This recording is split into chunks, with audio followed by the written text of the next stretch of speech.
Loving the Union. Yung ating speaker this morning ay nag-graduate ng Christian Life Program back in 2013. Is married to Sister Gina. Meron silang tatlong anak. Ages 26, 24, and 18. And currently is a unit head of Medical Queen. Kapitbahay natin. And is a member of the ED. Choir na ngayon. Almost for Christ. Let's welcome our brother, Jaymilan.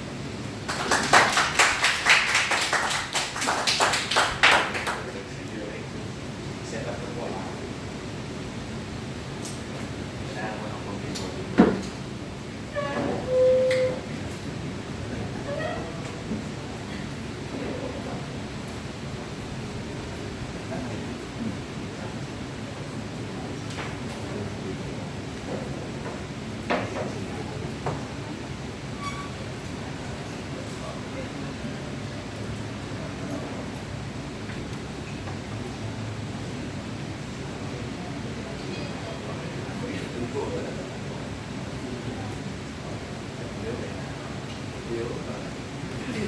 Pogi nung nasa. Pogi nung. Okay.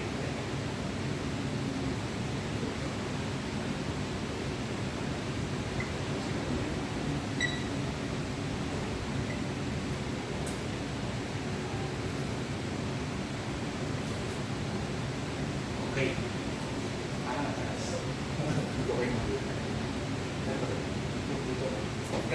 Baba. Okay. Good morning po. Morning. Morning sa inyo. Okay. So our talk for today, toxic, hindi toxic ha. Well, galing tayo sa toxic na week. So today we'll settle down. Sabi nga ni Brother Raymond, let's have a good weekend. So it's good to spend our weekend here. Actually, it's kind of a talagang blessing in disguise, no? Kanina, well, una na-change tayo ng venue from SS3 to this beautiful home. Tapos, sabi na nasi-set up ng projector. We were just supposed to use the wall, but now we have an LED on the wall. So, gumanda yung venue kasi mas intimate tayo, mas cozy. And again, welcome to all. So today, papakilala muna po ako ng konti. So our topic is loving your neighbor. So yun pong aking asawa, si Gina. So like I said, we truly blessed to be here today. Thank you, SSJ, for inviting me. Mga baguhan lang kami kasi 2013, 6 years actually, bata pa po yun sa CFC. So we just started in 2013 dahil siguro tawag ko sigurista kami before we do something. Siguro namin na so I guess but that changed already. Kaya parang pag sinabi ni Brother Milon, mag-talk ka o sige. Mag-worship dinner ka o sige. Parang gano'n. No? So I think that really changed. Yun yung isang change sa akin. Kasi bago kasi umuod dati ka na, then ready ako. But today, I just jump in and, trust in the Lord. So, yeah, we're currently a unit head sa Merida Queen. So that's our household. Although may nalipat na dyan, I don't have a most recent picture yet. Hindi pa namin na-meet yung bago naming member. But anyway, so I'm also a member of 2980 Musicianary. So actually, music din ito ng buong class. In a way. Tama ba? So we're being asked to serve in several events, not just sa chapters. Actually, member din kami ng choir ko. We started actually sa choir. So, ang parokya ko talaga isang taro sa ibang video. But we're a member sa Merida Queen. So, yun yung aming choir. Konti na lang kami kasi actually marriage encounter choir yan. So, we started sa marriage encounter. Pumunti na lang kumuunti dahil by attrition, no? Tinawag na sila ni Lord. So, pumunti kami. Kasi marami kami mga senior members. But last, I'd like to introduce you to my family. So, pinagit kanina ni Brother Bert. I have 3 children. So, yun. Isang lalaki, dalawang babae. So, we have been blessed by these kids. Siguro, before I start, I'm not here to preach. I'm just here to tell a story. I'm just here to share with you my learnings as well. No? Nag-CLP rin ako katulad ninyo. And what I've learned in the past 6 years, no, having joined this community, no, siguro, but perhaps to give a gist of my talk, pakita ko na siguro yung short video. I don't know if sorry. I'll be showing this later na lang, towards the end of my talk. Kasi may isang bata dyan na it's not part of the original picture that I showed earlier. Mamaya lang. Okay? So just a little review of our previous talks. Okay. Which will relate to our main topic for today. No?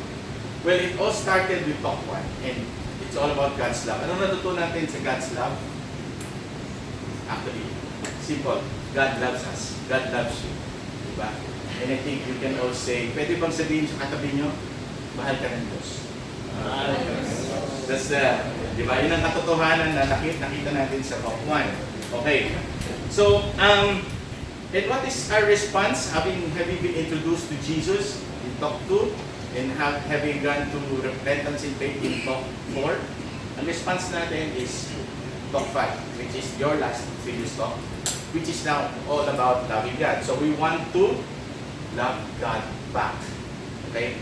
Pero what we will learn today is it won't be complete, it won't be fulfilled without talk 6, which is loving your neighbor. Okay? So, and the simple message is we need to love other fellow human beings. Okay? So, saan ba nang galing lahat yan? It all started with this. Na-recognize ba ito? This is the tablets of the 10 Commandments. No? Diyan nagsimula yan. Actually, yung sinasabi sa atin today the Lord is, well, utos ko yan. And it really summarized. Actually, hindi nga summary, 10 kasi. Diba? And sino ba nakaka-memorize itong 10? Taas po kami. Kabisado ni Brother Dennis. So, actually, yung 10, mahirap kabisado. If you ask any Christian, baka mahirapan, siguro masasabi niya yung 10 pero hindi in order. No? But actually, it can be summarized into just 2. No? Pinasimple yan ng Panginoon. The first, sabi ng God sa Bible, we go to the scriptures, the first of all commandments is this. Therefore, you shall love the Lord your God with all your heart, with all your soul, and with all your strength. That's the first. Kumbaga, dun sa 10, yan ang pinaka-importante. And that's the first summary of the 10 Commandments. The second would be this one. It pertains to loving our neighbors. So the second commandment says, take no revenge and cherish no grudge against your fellow countrymen. You shall love your neighbor as yourselves. At inulit ito, both verses are coming from the Old Testament. Inulit yan Jesus Christ when He came into being and be a man like us. No? So, ito sabi ni Jesus. In Matthew 22, chapter 22, can we all read together para naman ma-exercise tayo? You shall love the Lord your God with all your heart, with all your soul, and with all your mind. This is the greatest and the first commandment. The second is like it. You shall love your neighbor as yourself. The whole law and the prophets depend on these 2 commandments. So ang question na yun is, can we really love God without loving others? Without loving our neighbors? Can we fulfill the commandment, the first commandment, and ignore the second? No. Ang sagot ito. Ang sagot is found in the first letter of John. And it says, if anyone says, I love God, but hates his brother, he is a liar. For whoever does not love a brother whom he has not seen cannot love God whom he has not seen. Whom he has seen cannot love God whom he has not seen. Okay? Sino ba nakakita sa Panginoon in all His glory? Meron po ba sa inyo? In the future. In the future, okay. So, actually we're struggling because we want to see God, di ba? When we start, but faith is all about believing without seeing, di ba? That's what we were told. But perhaps yes, the answer could be yes. Nakita ko na ang Panginoon. Kanino?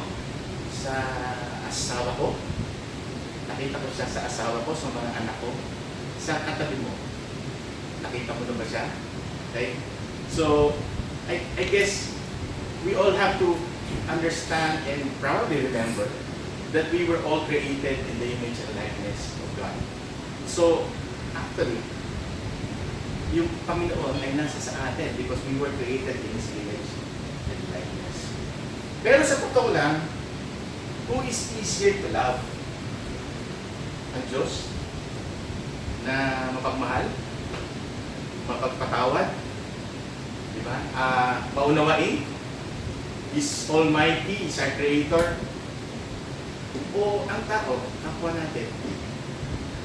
Think about your kapitbahay. Think about your office mate. Even think about your kasama sa church if you're part of a church group already. Sometimes these people, actually, think about your wife also, think about your children, think about your relatives. Actually, these people probably are harder to love. Diba? Why? Because we feel they're so imperfect. Dapat magbago sila. Bago ko sila mahalin. Kailangan maging mabait sila bago ko sila unawain. Diba? We all have those sorts of things in our minds. But to facilitate our understanding of this talk, I've actually I've broken down today's talk in trying to answer three questions. And the three questions are this. First, what is Christian love? Kasi pag-usapan natin love, loving our neighbors. Then let's talk about Christian love. Second question that we need to answer would be, how and how much should we love? Paano at gaano ba tayo dapat magmahal ng ating kapwa? At pangatlo, then, we need to answer that question. Who is my neighbor? Sino ba yung others ko? Sino ba yung kapitbahay ko? Neighbor kasi, kapitbahay sa Tagalog, wala sakto ano ba? It really means other people other than yourself. No? So, yan yung sasagutin natin. So, let's start by answering the first one. Okay. So, what is Christian love? We all have been asked by someone, one way or the other, to define what love is. Ang sagot siguro ni Tito Peter dan is, love is a many splendor. Di ba? And we can, at sabi ng iba, love yan pagka hindi mo naman explain. Di ba? I-love ka na, brother, kasi hindi mo naman explain yung nararamdaman mo eh. But that's romantic love. No? What we want to talk about is Christian love. No? The purest kind of love. And the best way to define it, rather than by defining it by what I said, is ano ba ang characteristics ng Christian love? Okay? So, let us count, sabi nga, let us count the ways. Let us count the characteristics of Christian love. And the best source, again, of finding this out is, guess what? Sa Bible ulit. Balik tayo ulit sa Bible. And ito, very familiar kayo sa verse na to. Saan natin nakikita to? Yung mga kinasal. This is probably the most favorite. Kasi pag kakasal ka, papipiliin ka ng verse, ng reading, di ba? And usually itong pinipili. It's from 1 Corinthians 13:4-7. And I'd like to invite everyone to read again. Love is patient. Love is kind. It's not jealous. Love is not pompous. It's not inflated. It is not rude. It does not seek its own interests. It is not quick-tempered. It does not brood over injury. It does not rejoice over wrongdoing, but rejoices in the truth. Bears all things, believes all things, hopes all things, endures all things. Ang ganda, di ba? And I think there's no other better definition of what love is in the Bible other than this one. But let us try to understand this. Kasi mahaba yan. Ay maraming characteristics yan. Let us try to understand this in a deeper way. Isa-isahin po natin. Himayin po natin. Kasi madalas natin naririnig and yet hindi natin siguro nananamnam. And today we're being given the opportunity para namnamin. Okay? So ano po na? Sabi, love is patient. Okay. Ano ba yung sabihin ng patient, no? Sa Tagalog, mapagpasensya, mapagpursigi. Sino ba dito ang hindi mainipin? Walang magtataas na kamay. Sino ang mainipin? Lahat tayo. Lalo ng mga lalaki, no? Sobrang mainipin natin, no? Pero nung nanliligaw tayo, ang tsaga-tsaga natin. Pero nung asawa na natin, mga asawa natin, init na init tayo, lalo na pagka mamimili sa shopping mall. Diba? Sige na, ikaw na lang. Buti ngayon, merong SM Prestige Lounge. So doon na lang ako tumatambay ngayon. Sige, mami, mamili ka na. Balikan mo na lang ako dito. Okay. Ngayon, so buti na lang may ganun, no? But we are really reminded not just to be patient in terms of, waiting, but also being slow to anger. Being patient is also that. And we should give ample allowance to the shortcoming of others. Okay? Lalo na yung shortcoming ng spouses. Okay, that's the first one. Second one is, love is kind. Or sa Tagalog, kagandahan ng kalooban o pamamagandang loob. Kasama dito ang pag-iwas sa pamimintas, no? Criticism na, just for the sake of criticizing. Pamimintas ng negatibo. Ang salita daw, word, is actually very sharp. Mas malalim pa yung makasugat. At peklat na maaring iiwan doon sa pagsasabihan mo na masakit. Do you agree? Okay. So, I don't know if you remember the story about the boy and the fence. Okay. So, meron isang bata daw na masyado hot-tempered. Okay. So, sabi ng tatay niya sa kanya, okay, every time you are, feel na parang galit ka, kasi may fence sila dun sa kanilang bahay, you try to drive down a nail doon sa fence. Okay, so every time you do that, so na feeling galit ka. So, every day, napupuno ng pako yung kasi every day, kakaroon ng ganung yung feeling yung bata. Until such time, napagod siya kasi to drive down a nail every day, and perhaps many times in a day, is quite tiring and taxing. So, until he stop. No? So, sabi nung tatay niya sa kanya, now you try to pull the nails from the fence. So, every time nagalit ka, yun naman ang gawin mo. Okay, so, yun ang ginawa niya exercise hanggang matanggal niya lahat ng pako doon sa fence. No? Pero sabi nung son niya, nung tatay niya sa anak, sabi niya, anak, what did you notice? Lahat ng pinagtakuan mo, nandun pa rin yung butas. Natanggal mo yung pako, pero yung scar o yung peklat, doon sa fence, nandun pa. And it's the same with our words. So every time you say something hurtful, it may actually be forgotten, but the pain remains sometimes. And sabi naman niya, son, don't worry, I forgive you for every pain that you caused me. So, walang problema, sabi niya. Don't happen sa So, let's be careful with our words. No? Let's avoid criticism, like I said, for the sake of criticizing. The third one is, love is not jealous. Okay. O hindi mainditin, no? Question, if you have a friend, no? Or siguro kapitbahay, biglang may bagong kotse, o may bagong LED TV, uy, bro, o kaya may nag-post ka sa Facebook, latest brand ng cellphone, okay? How do we feel, normally feel? Pagkaingit, most of the time, di ba? Parang good pa sila bago ang Montero Sport, di ba?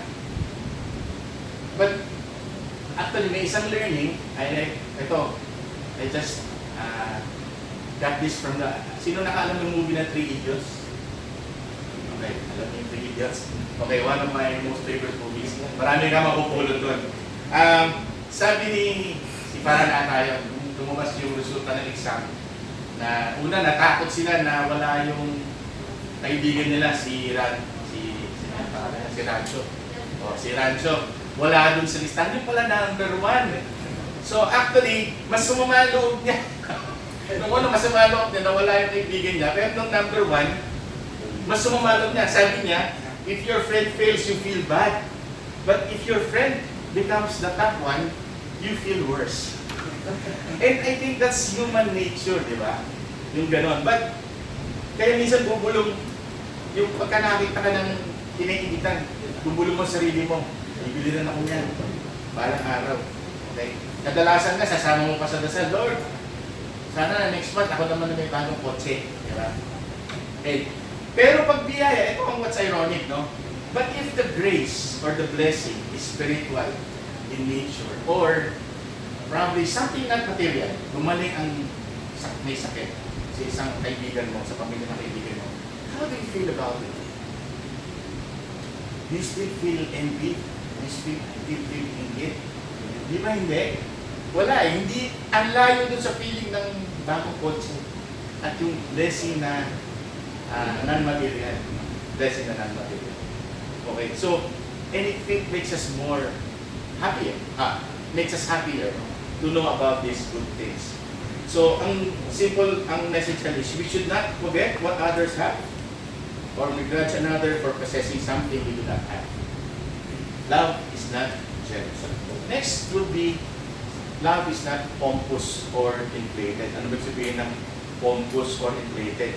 Hindi mayabang o mapagmataas, no? Kilala niyo po ba si Eddie? Ito, kilala ni Yorme ito eh. Kilala ni si Yorme? Yeah. Okay, kilala niya na si Yorme. So yung pag tinanong ko sino ang pinakagwapo, pinakamatikas, ang sagot niya ni Eddie, ako. Yan ang sagot ni Eddie. No? And aaminin ko po sa inyo, isa sa pinakamahirap na makasundo kong tao ay ang taong katulad ni Eddie. Okay? Well, we should be humble and think of not our own importance. We should be conscious of our own unworthiness rather than our merit. No? Yan, ano man meron tayo, yan ay bigay lahat ng Panginoon. Last night, sa chapter assembly namin sa Maryland, the topic was all about humility. Okay? And humility isn't actually parang denying kung anong meron ka. Kasi kung anong meron ka, each of us has special gifts. You cannot say na wala kang talent o wala kang gift na binigay sa Diyos. The learning is God never created garbage. Hindi siya gumawa ng basura. So, and not anyone in this room can be a basura because each of us have our own gifts. What humility is actually recognizing that gift and making full use of that gift to serve and love others. Okay? Love is not pompous or inflated. Next, love is not good or hindi magaspang. Hiningi lang dapat dito is, simple lang, respect at paggalang sa bawat isa. Purihin natin ang dapat purihin. And yung mga down, yung mga nasisipayo, ang tawag doon sa kalamayin natin ang kalooban nila. No? So we should accord respect and honor to each other. And praise them if they do well, console them if they do bad. Love is not good.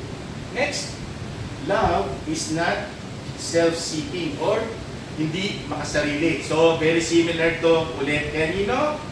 Kay Eddie. Si Eddie pa rin yan, no? Kasi ang focus ni Eddie ay sarili niya.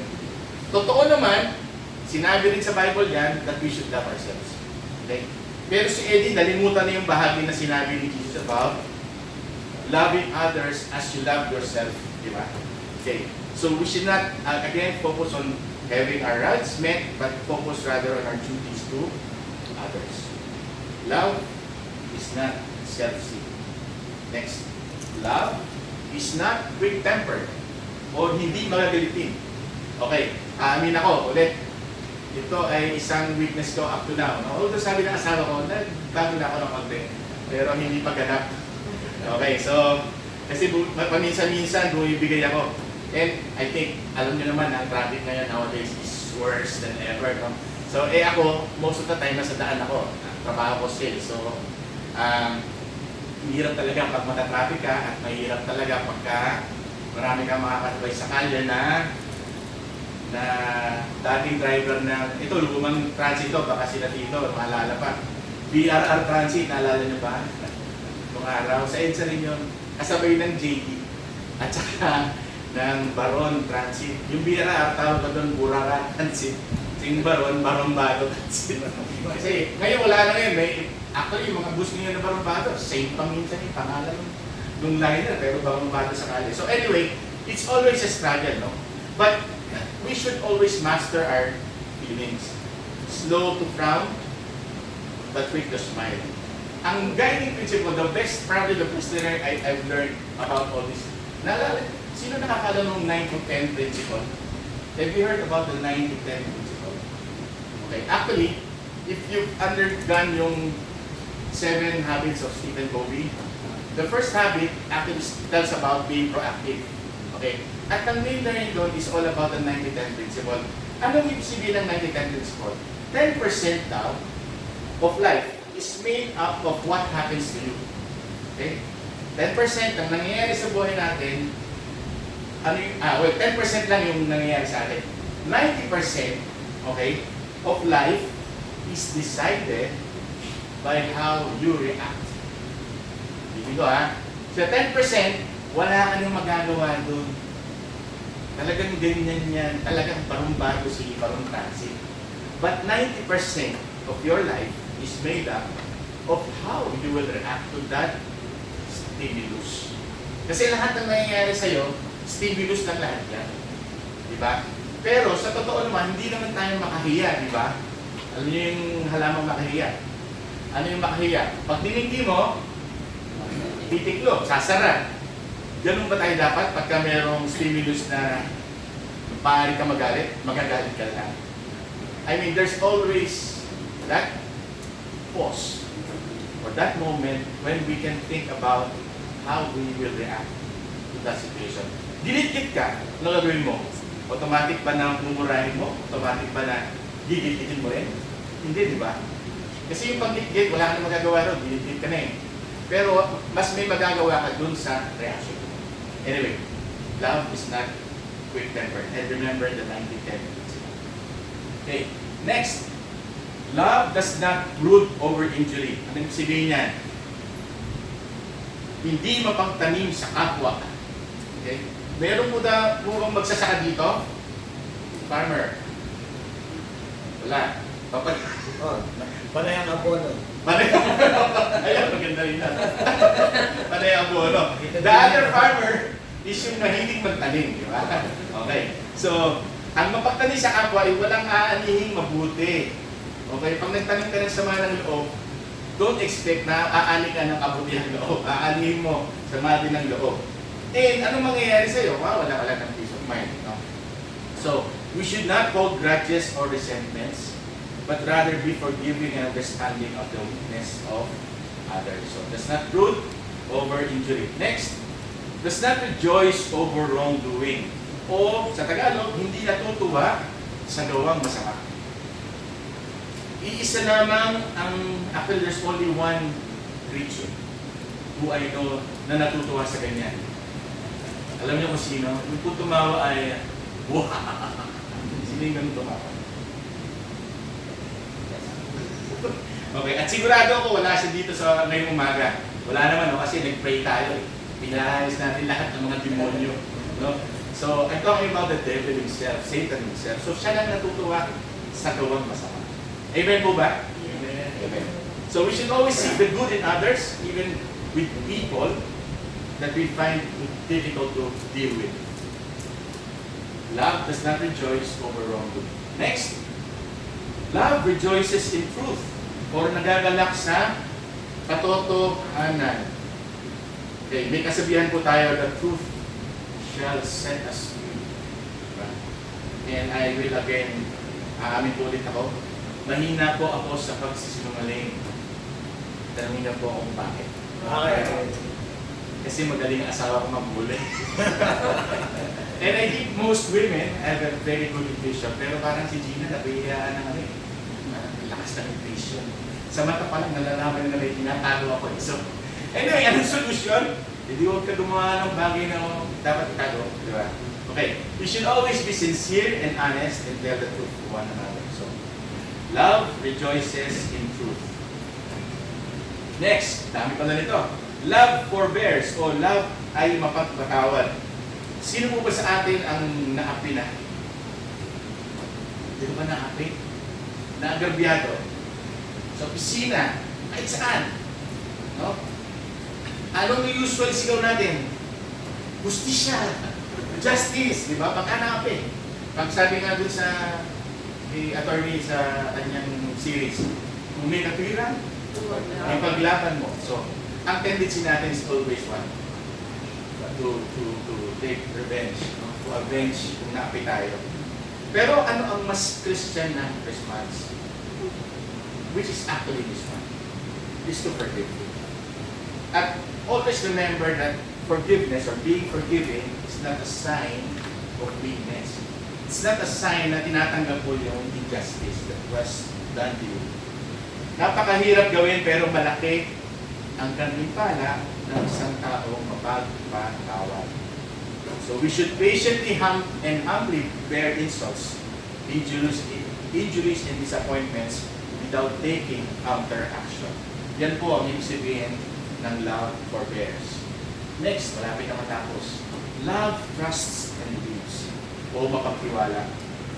Ma'am, sister, bitiwala ko po. Sister. O sobra po ba ang pagseselos niyo? Sa totoo lang, nung araw, nung kami early, actually, nung girlfriend pa ng asawa ko, talaga napakasiloso niya.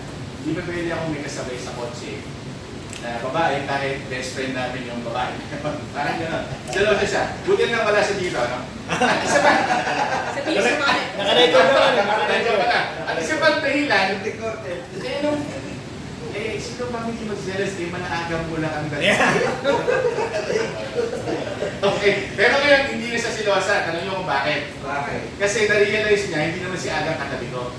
Ang katabi ko, yung katabi ni Aga. Kamukha ko yung katabi ni Aga sa mga commercial si Jaymilan. Ano ba siya? Wala na kasi yun eh. Luma ng mga commercial. Pero anyway. So we should have a positive attitude towards others, always seeking their good side. So we should trust, love, trusts, and believes. Next, dalawa na lang po. Love hopes. Okay? O puno ng pag-asa. The disciple of Christ is somebody who has this. Positive, happy. Okay? Kailangan palaging nakangiti. Ang Kristiyano daw, ang tunay na Kristiyano ay hindi nakasimano. Tignan mo katabi ko. Nakangiti. Okay. Kasi, yun nga, laging nakasimangot ay hindi kampon, hindi tagasunod ni Kristo, kundi kampon ni, alam mo na. Okay. So we should all have a positive attitude towards life and other people. Last but not least, siguro dito talaga sa dulo to kasi love endures. Mapagtiis hanggang wakas. Okay. So yung mga may asawa po dito, taas po ulit ang mamaya ng mga asawa. Ayan. May forever na po ba? Yes. Okay. Kasi maraming sasabi ngayon, kaya hindi sila nagkakasal. Wala namang forever eh. Nasukat pa ako mag-aasawa. Palang araw, di-divorce ko rin yan. O wala yan ko rin yan. But to a Christian who truly loves, ang sagot doon sa tanong namin, forever na ba, ay yes na yes. Okay? And we should develop an ability to bear things not with passive resignation, but with triumphant attitude. Okay. At this point, let us try to nanamin natin ulit yung verse kanina. But this time, let's listen to siguro reflective mode tayo muna at this point. 3-4 minutes lang. And let's try to listen to this song, beautiful song, entitled Love Never Fails.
So, after listening to that song, I'd like to all of us to have a short exercise na parang exercise na affirmation. So, lahat po ng mga mag-asawa, well, you can actually hold the hand of your spouse. Yung mga single, you can close your eyes. Yeah. Okay. Imagining that's different. Okay. So, and yung mga mag-asawa can actually face each other. So, gagawin natin to as sort of, like I said, affirmation and internalization. All you need to do is repeat after me. Okay? So, reflective tayo. Reflective. So, let's start. I am patient. I am patient. I am kind. I am kind. I am not jealous. I am not jealous. I am not pompous or inflated. I am not pompous. I am not rude. I am not rude. I am not self-seeking. I am not self-seeking. I am not quick-tempered. I am not quick. I do not brood over injury. I do not brood over injury. I do not rejoice over wrongdoing. I do not rejoice over wrongdoing. I rejoice in truth. I rejoice in truth. I forbear. I forbear. I trust and believe. I trust and believe. I hope. I hope. I endure. I endure. So how do you feel? You feel good? Do you feel in love? Do you feel loved? I hope you do. So at this point, we have answered the first question. What is Christian love? We now move on to the next one. How and how much should we love? At ang sagot, alam na kung nasaan. Diyan ulit sa Bible. Scriptures. Jesus said, "This is my commandment. Love one another as I love you. This I command you. Love one another." Okay? So medyo mahirap-hirap na to. Kasi sabi ni Jesus, if you are to love, you have to love one another as I have loved you. So ang tanong, paano ba tayo minahal ni Kristo? Paano ba tayo minahal ng Diyos? Yun ang sukatan, di ba? So, and if the idea is still vague, Jesus actually showed us how. Hindi lang si Jesus, hindi lang puro salita. He actually showed us how. And this image actually depicts that, how He loves us.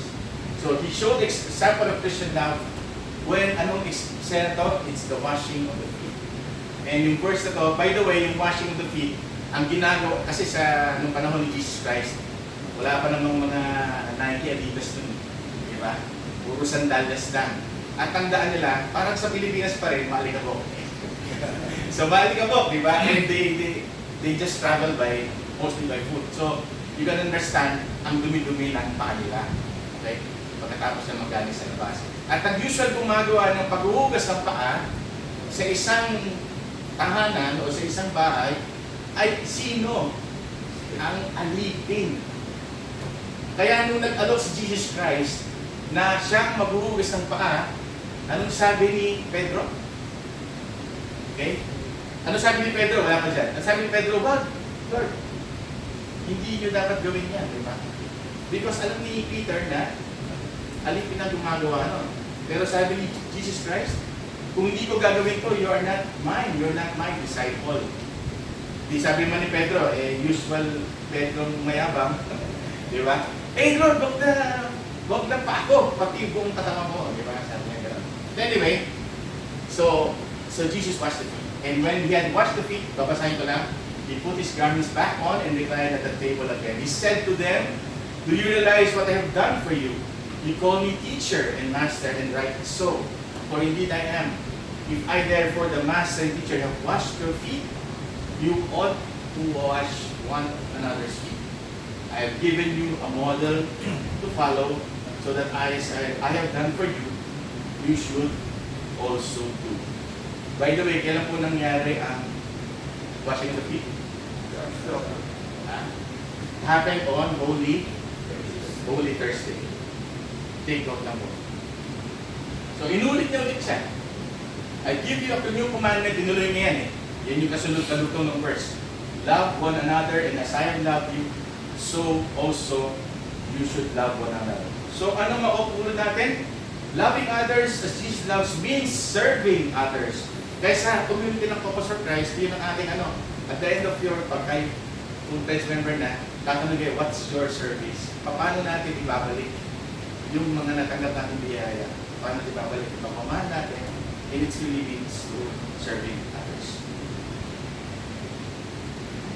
Pero how much does Jesus love us? Gaano ba niya tayo kamahal? Hanggang paghuhugas lang ba ng paa? Because washing of the feet happened on Holy Thursday, like I said. Ano po ba ang nangyari nung the day after? Which is Good Friday. This is what happened. Ang message nitong si Kristo na kapakot na matay para sa atin is, no one has greater love than this than to lay down one's life for one's friends. So, my friends, hindi lang po sa paghugas ng paa, we're being asked actually to lay our life, our very own life for others. Ang bigat po niyan, di ba? O naman, good, grabe naman. Kailangan mo pang mamatay. Well, that's what he told us. That's what he showed us. Okay?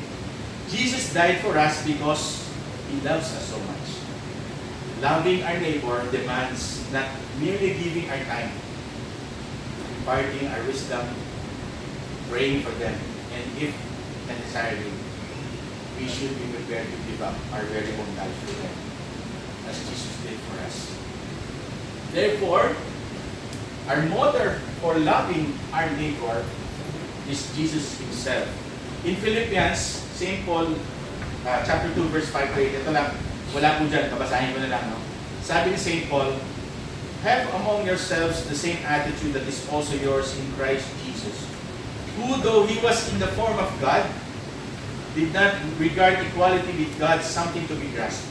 Rather, he emptied himself, taking the form of a slave, naging alipin, naghugas ng paa, coming in human likeness, naging tao katulad natin, and found human in appearance. He humbled himself, becoming obedient to death, even death on a cross. So when Jesus said that we should love our neighbor as he loves us, this is exactly what he meant, and we should be prepared as well. At this point, nasagot na natin yung 2 questions. Kunti na lang po. Last question na lang. Ano yung last question? Who is my neighbor? Sino ba ang neighbor ko? Because if we are to die for our neighbor, kailangan maliwanag din sa akin, sino ba siya? And we try to answer the question through one of the best known parables of Jesus. Ano yung parable natin ng God's love? Alala niyo yung God's love? What's that parable?